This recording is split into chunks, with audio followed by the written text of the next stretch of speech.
In this question, we're thinking about a machine which produces marbles. We're told that the diameters of these marbles are going to be normally distributed with a mean of exactly 12 millimeters. We modify the machine in some way, and the diameters of a random sample of 105 marbles, right? So we're taking n is to be 105,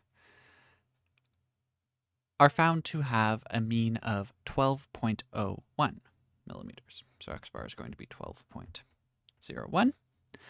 And there's a sample standard deviation, so S is going to be 0.05. And the question is, does this change seem to have actually affected the mean diameter that's being produced by this machine? So if we're thinking about what are the hypotheses to actually write down here, well, in this case, there's not an indication that we only care about one type of change, right? And so we'll say that the null hypothesis is going to be that the mean is exactly equal to 12, and the alternative is going to be that the mean is not equal to 12, right? And so that's sort of the hypothesis test that we're testing here.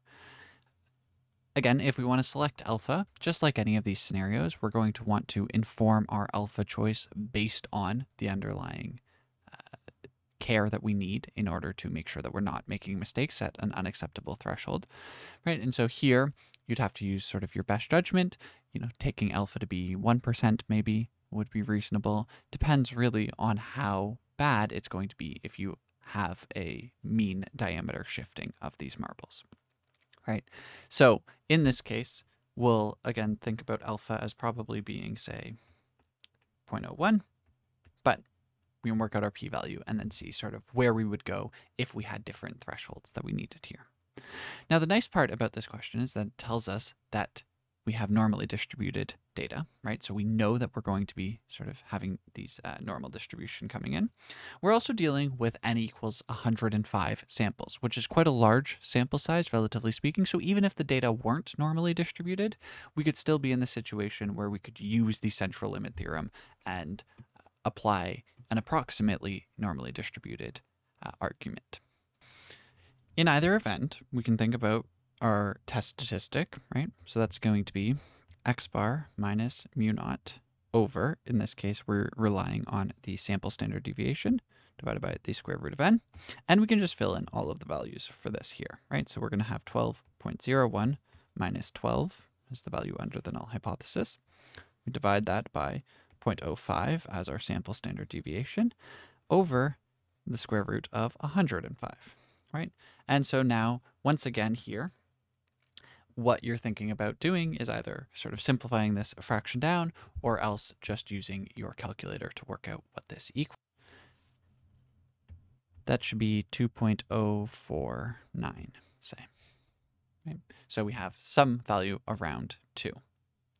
Now, if all we wanted to do was test this at the 95% confidence level, right? So if we're doing a 95% test, which is to say alpha equals 0.05, then we know that for a two-sided alpha, we're thinking about plus minus 1.96 as being our critical values. And you can see that that 2 is just beyond that 1.96, right? And so because of that, using sort of this critical value method, we can already sort of immediately be thinking, okay, well, at alpha equals 0.05, this is probably going to be rejecting the null hypothesis. But before we sort of do that, right, that's sort of the intuition once you're doing these questions and when you're thinking about the results you're getting out of here. But instead of relying on that, the next step that we always want to be taking is drawing out the graphic here, right? So if the null hypothesis is true, then our t is going to be distributed as a normal 0, 1 distribution. And again, in this case, it's going to be exactly normal 0, 1. Right? And so we draw this out. Again, just rough in our bell curve here. And what we're saying is that we've observed this value, which is 2.049. Right? Now, in this case, what constitutes something that is at least as extreme as what we've observed? Well, of course, anything that's strictly speaking larger than what we've observed, right? But also, again, we're doing a two-sided test, so we have to come down here and take the negative side as well, right? And so what we want is the probability that we're into either of these tails, right? Anything that's more extreme than the magnitude of what we've observed. Now, our argument about the alpha being 1.96 is that if you consider, say, negative 1.96 and 1.96, and we think about how much falls into these tails here, right? Then what we know is that that is going to be 0.05, right? And so if alpha is going to be 0.05, say, then we already know that we can reject the null hypothesis. But of course, we tend to prefer actually working out our p-value, right?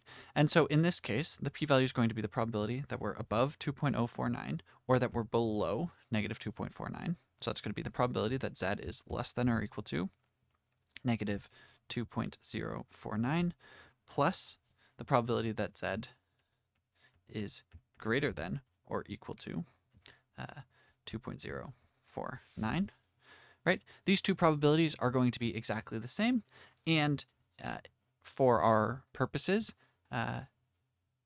we can use our shorthand notation here, which is it's going to be 2 times the standard normal CDF at the value of negative 2.049.